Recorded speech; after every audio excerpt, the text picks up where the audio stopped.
बंगाल में बवाल, दिल्ली तक सवाल। नमस्कार, शाम के 4:30 बज चुके हैं। आप देख रहे हैं आज तक। मैं हूं आपके साथ चित्रा त्रिपाठी। बंगाल में चुनावी साल बस आने ही वाला है। गिनती के कुछ दिन बाकी हैं, लेकिन उसके पहले बंगाल की धरती पर हो रही सियासी हिंसा से घमासान शुरू हो चुका है। बीजेपी ताबड़तोड़ ममता सरकार पर हमले बोल रही है, पार्टी कार्यकर्ताओं की हत्या जैसे गंभीर आरोप लगा रही है, तो तृणमूल कांग्रेस भी पलटवार करने से नहीं चूक रही। इन सब के बीच आरोप प्रत्यारोप का दौर जारी है। इन सब के बीच चुनाव आयोग के अधिकारियों की ये तस्वीरें आप देख रहे हैं, जो कि पश्चिम बंगाल पहुंच गई है। आपको ये भी बताते चले कि दरअसल भारतीय जनता पार्टी लगातार ममता सरकार की शिकायत भी कर रही है, ये कहते हुए कि दरअसल सरकार ठीक से नहीं चला रही ममता बनर्जी, और इस वजह से बंगाल की स्थिति लगातार बिगड़ती हुई चली जा रही है। ये 3 अलग अलग तस्वीरें आपके सामने है। शुभेंदु का प्लान तय है, माना जा रहा है भारतीय जनता पार्टी का वो हिस्सा हो सकते हैं, क्योंकि बकायदा अब उनको जेड सिक्योरिटी भी केंद्र सरकार की ओर से मुहैया कराई गई है। जितेंद्र तिवारी टीएमसी के विधायक हैं, वो कहां हैं उनका भी कुछ पता नहीं चल रहा है। अपनी ही पार्टी के मंत्री के खिलाफ उन्होंने बगावत का बिगुल बजा दिया और लगातार हमलावर होते हुए ये कह रहे हैं कि दरअसल उनकी ओर से कोई काम ही नहीं किया गया। ऐसे में ममता बनर्जी कैसे बचाएंगी अपनी पार्टी, फिलहाल मौजूदा वक्त में ये सबसे बड़ा सवाल है, और इसी पर बीजेपी ले रही है चुटकी।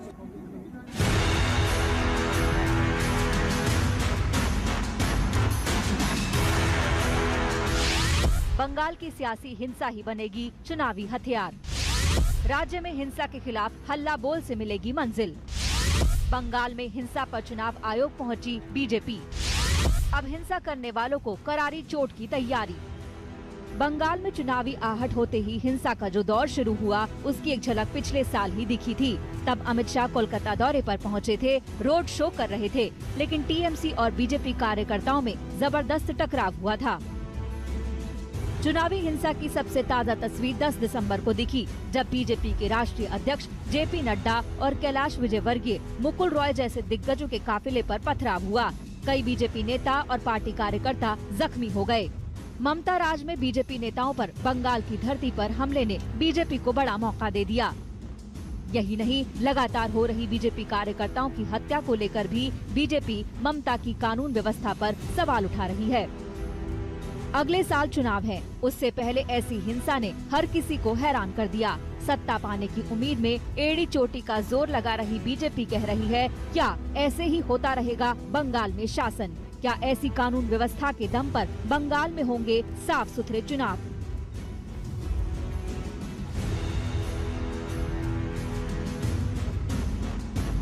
चिंतित और नाराज बीजेपी बिना देर किए दिल्ली में आज चुनाव आयोग पहुंच गई। ममता सरकार को घेरने वाली बीजेपी ने आयोग से लंबी चौड़ी शिकायत कर डाली। इन दिनों राज्य के अलग अलग हिस्सों में बड़ी हिंसा को लेकर बीजेपी नेताओं ने ज्ञापन देकर शिकायत दर्ज कराई। पार्टी ने आरोप लगाया कि जेपी नड्डा पर जो हमला हुआ, उस मामले में ममता दीदी की पुलिस निष्पक्ष नहीं है। ये ऑर्डिनरी सिचुएशन नहीं है, ये एक्स्ट्राऑर्डिनरी सिचुएशन है, जब पुलिस और प्रशासन पूरा तृणमूल कांग्रेस का एक पार्टी ऑफिस से काम चल रहा है, विंग बन गया। आपको लगता है? एकदम टोटली। ममता बनर्जी एक वायलेंस जो सीपीएम से जो इनहेरिट किया है, वो एक हिंसा का राजनीति में उस्ताद बन गया है। बीजेपी नेताओं ने चुनाव आयोग से मांग की कि राज्य में अभी से अर्धसैनिक बलों की तैनाती की जाए। डायमंड हार्बर जब गाड़ी घुसा तो पूरा लग रहा है पाकिस्तान हो गया है। पुलिस के सामने ये सब हो रहा है, पुलिस कुछ भी नहीं किया। वेस्ट बंगाल पुलिस तुरंत ट्वीट करते हैं, जो नड्डा जी का गाड़ी में कुछ भी नहीं हुआ था, तो पूरा देश पूरा देखा। लेकिन वेस्ट बंगाल पुलिस जो बोल रहे हैं, वो तो सब लोग जानते हैं वो झूठ बोल रहे हैं। तो पश्चिम बंगाल में पुलिस के सामने ये इलेक्शन तो नहीं होगा। ये जो सेंट्रल फोर्स है उसको इधर डिप्लॉय करके ये जो वोट जो इलेक्शन हो, ये इलेक्शन होगा। बीते महीनों में बंगाल के अलग अलग हिस्सों में कई बीजेपी कार्यकर्ताओं की हत्या हो चुकी है। चुनावों से पहले हिंसा के इस खेल का सारा आरोप टीएमसी के सिर पर है। 10 दिसंबर को नड्डा और अन्य बीजेपी नेताओं पर जो हमले हुए, उसके लिए भी पार्टी ने टीएमसी कार्यकर्ताओं को ही जिम्मेदार ठहराया। हालांकि घटना से सबक लेते हुए अब तैयारी है उन तमाम वीवीआईपी की सुरक्षा बढ़ाने की जो बंगाल दौरे पर जाने वाले हैं। सूत्रों के मुताबिक केंद्रीय सुरक्षा एजेंसियां इसकी प्लानिंग कर रही हैं। पश्चिम बंगाल के दक्षिण 24 परगना में दौरे के दौरान बीजेपी के राष्ट्रीय अध्यक्ष जेपी नड्डा के काफिले पर जो हमला हुआ था, उसने कई परतें खोल दी हैं। राज्य के ऊपर से सुरक्षा व्यवस्था पर जो विश्वास था वो तो कम होता ही जा रहा है, तो वहीं दूसरी ओर बीजेपी के सारे आला नेताओं को Z कैटेगरी सिक्योरिटी भी दी जा रही है। कैलाश विजयवर्गीय जो बंगाल के इंचार्ज हैं, उन्हें बुलेट प्रूफ कार मिलेगी, तो वहीं मुकुल रॉय और कई अन्य नेताओं को भी ये सुरक्षा प्रदान की जा रही है। केंद्र सरकार का मानना है कि बीजेपी के बड़े नेता जो भी बंगाल आएंगे उन्हें भी अतिरिक्त सुरक्षा मुहैया लगातार कराई जाएगी। केंद्रीय सुरक्षा एजेंसियों की तैयारी है कि Z या उससे ऊपर की श्रेणी वाले VIP को बुलेट प्रूफ कार दी जाएगी। जरूरत पड़ी तो Y या Y+ श्रेणी के VIP को भी बुलेट प्रूफ कार दी जाएगी। साथ ही 15 VIP प्रोटेक्टी के सुरक्षा कर्मियों की संख्या भी बढ़ाने पर विचार हो रहा है। ये सारी प्लानिंग JP नड्डा पर पथराव को देखते हुए की जा रही है। ये सच बात है, शुभेंदु का लाइफ थ्रेट है। वो नंदीग्राम से हम देखा है उसका लाइफ थ्रेट है, क्योंकि वो तो TMC का नेता है। तो सो व्हाट, भारत सरकार है जिसका लाइफ में थ्रेट रहेंगे उसके सिक्योरिटी देने का ये काम सरकार का है। अभी एक दिन पहले ही कैलाश विजयवर्गीय को बुलेट प्रूफ कार देने का फैसला हुआ, तो TMC के बागी और हाल ही में ममता मंत्रिमंडल से इस्तीफा देने वाले शुभेंदु अधिकारी को भी MHA ने Z कैटेगरी की सुरक्षा देने का फैसला किया है। इस फैसले के सियासी मायने तो निकाले जाएंगे, लेकिन बीजेपी कह रही है कि शुभेंदु अधिकारी की जान को भी खतरा था। बंगाल में पैर जमाने की तैयारी में जुटी बीजेपी राज्य के हालात पर नजरें गड़ाए हुए है। दूसरी ओर बीजेपी की शिकायत के बाद चुनाव आयोग ने बंगाल के हालात का जायजा लेने का मन बनाया है। 17 दिसंबर को चुनाव आयोग की टीम बंगाल जाएगी। बंगाल में लगातार हो रही हिंसा के खिलाफ बीजेपी ने चुनाव आयोग में पहले तो कंप्लेन दर्ज कराई है और ये भी कह दिया है कि अगर इसी तरह की घटनाएं होती रहीं तो आने वाले दिनों में हो सकता है चुनाव निष्पक्ष न हो सकें। इसी के मद्देनजर अब चुनाव आयोग ने फैसला लिया है कि आयोग के आला अधिकारी बंगाल में दौरा करेंगे। 17 दिसंबर को होने वाले इस दौरे के बाद आने वाले दिनों में किस तरह से चुनाव आयोग बंगाल में प्रशासन का इस्तेमाल करेगा और कितने लोगों को उसमें या सेंट्रल फोर्सेस का डिप्लॉयमेंट होगा, इस तरह के कई फैसले भी लिए जाएंगे। कैमरामैन तापस बेरी के साथ मनोज्ञा लोईवाल, मिदनापुर, आज तक। बंगाल में चुनावी काउंटडाउन के बीच जारी हिंसा का दौर कहां थमेगा, कोई ये समझ नहीं पा रहा। ऐसे में बीजेपी ममता सरकार के खिलाफ मोर्चा खोल चुकी है। सड़कों पर लगातार प्रदर्शन हो रहे हैं, पार्टी कार्यकर्ता घेराव कर रहे हैं, तो बीजेपी और TMC नेता सियासत की लक्ष्मण रेखा लांघ रहे हैं।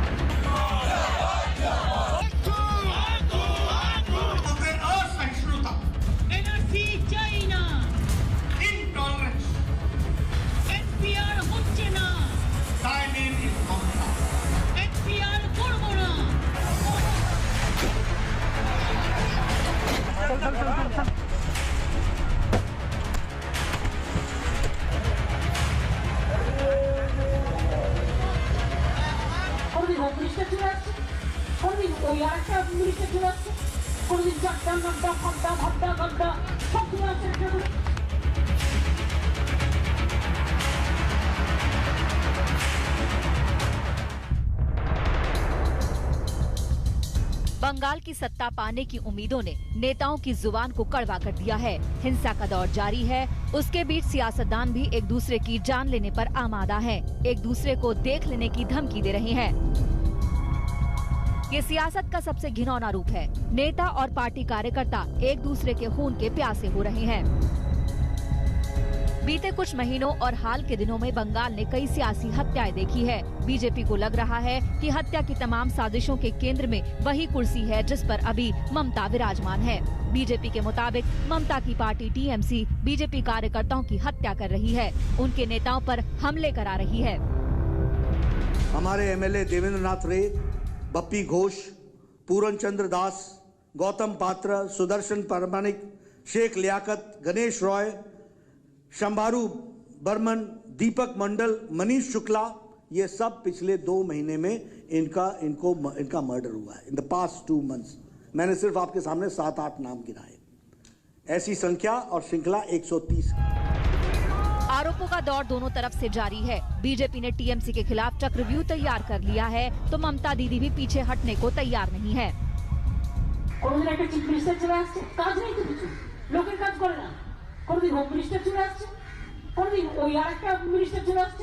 কোনদিন চারটা নাড্ডা ফাড্ডা ভাড্ডা গাড্ডা সব চলে আসছে এটা করে। আর তারা একা প্রোগ্রাম করবে আর কেউ করে না। আর যেদিন তারা প্রোগ্রাম করবে লোক যদি না আসে তাহলে নিজে সাজিয়ে রাখবে যাতে নটঙ্কি করে ন্যাশনাল নিউজে ভালো করে দেখায় যে দেখো আমরা মেরেছি। আরে তোমার পেছনে 50টা গাড়ি কেন যায়? बंगाल की चुनावी महाभारत में अब टीएमसी और बीजेपी आमने सामने है। वैसे बंगाल को सोनार बांग्ला बनाने का वादा करने वाली बीजेपी ने एक्शन प्लान के तहत कई कदम उठाए हैं। बंगाल के 42 में से बीजेपी के 18 सांसद हैं। पार्टी इसे भुनाना चाहती है, लिहाजा उनमें से 11 सांसदों को पार्टी संगठन की जिम्मेदारी सौंप दी गई है। साथ ही दिग्गज नेताओं का दौरा भी तेज हो गया है। गृह मंत्री अमित शाह 2 दिनों के दौरे पर बंगाल जाने वाले हैं। 19 दिसंबर को वो पूर्वी मिदनापुर में होंगे। वहां शाह किसान सभा को संबोधित करेंगे। उसके अगले दिन यानी 20 दिसंबर को गृह मंत्री बोलपुर जाएंगे। वहां शांति निकेतन में रविंद्रनाथ टैगोर को श्रद्धांजलि देंगे। पार्टी कार्यकर्ताओं को भी शाह संबोधित करेंगे। नवंबर में 2 दिन के दौरे के बाद एक बार फिर अमित शाह 2 दिवसीय दौरे पर होंगे पश्चिम बंगाल के। 19 और 20 तारीख को पहले मिदनापुर जाएंगे और उसके बाद वो जाएंगे बीरभूम। दरअसल बंगाल के चुनाव को बीजेपी किसी भी तरह से अचूक नहीं मान रही है और यही कारण है कि बार बार आला नेताओं के दौरे हो रहे हैं। पार्टी अध्यक्ष जेपी नड्डा का भी दौरा हुआ और अब गृह मंत्री अमित शाह का दौरा अपने आप में ये बताता है कि पार्टी आने वाले दिनों में बंगाल को कितनी सजगता से ले रही है। बीजेपी को मात देने के लिए ममता दीदी भी चुनावी बिगुल बजा चुकी हैं। उत्तर बंगाल दौरे पर उनका चुनावी अभियान जारी है। जलपाईगुड़ी से ऐलान जंग हो चुका है। একটা ভিআইপি যখন কনভয় যায় তার নিজস্ব একটা কনভয় থাকে প্রোটোকল অনুযায়ী সিস্টেম অনুযায়ী। ভিআইপি নেতার গাড়ির পেছনে 50টা গাড়ি যাবে কেন? बंगाल में ऊंट किस करवट बैठेगा, इसके लिए अभी लंबा वक्त है। सियासत को बड़ा फासला तय करना है। ऐसे में बीजेपी और टीएमसी की लड़ाई और तेज होने की उम्मीद है। जलपाईगुड़ी से राजेंद्र प्रधान के साथ कोलकाता से मनोज्ञा लोईवाल, आज तक ब्यूरो। पश्चिम बंगाल में सियासी लड़ाई लगातार जारी है। बीजेपी और टीएमसी के नेता एक दूसरे पर हमलावर हैं। इन सब के बीच ये 3 तस्वीरें आपको दिखा रहे हैं। शुवेंदु अधिकारी को जेड कैटेगरी की सुरक्षा तो दे दी है, लेकिन क्या वो बीजेपी ज्वाइन करेंगे, कब करेंगे, अपने आप में ये बड़ा सवाल लगातार कायम है। क्योंकि मंत्रिमंडल से इस्तीफा देने के बाद माना यही जा रहा था कि विधायकी से भी इस्तीफा देने के बाद जल्द ही शुवेंदु छोड़ सकते हैं टीएमसी। इन सब के बीच जितेंद्र तिवारी का मोर्चा, जो कि विधायक है टीएमसी के, ऐसे ममता बनर्जी अब आगे क्या करेंगे, इस पर रहेगी आज तक की नजर। एक बहुत छोटे से ब्रेक के बाद हम फौरन लौट रहे हैं। आगे दंगल मेरे साथ आज तक जरूर देखिए। नमस्कार, मैं हूं अंजना ओम कश्यप। हमें उम्मीद है ये वीडियो आपको पसंद आया होगा। लेटेस्ट खबरों के लिए यूं ही देखते रहिए आज तक और इस वीडियो के पसंद आने पर लाइक, शेयर एंड सब्सक्राइब करना ना भूलें।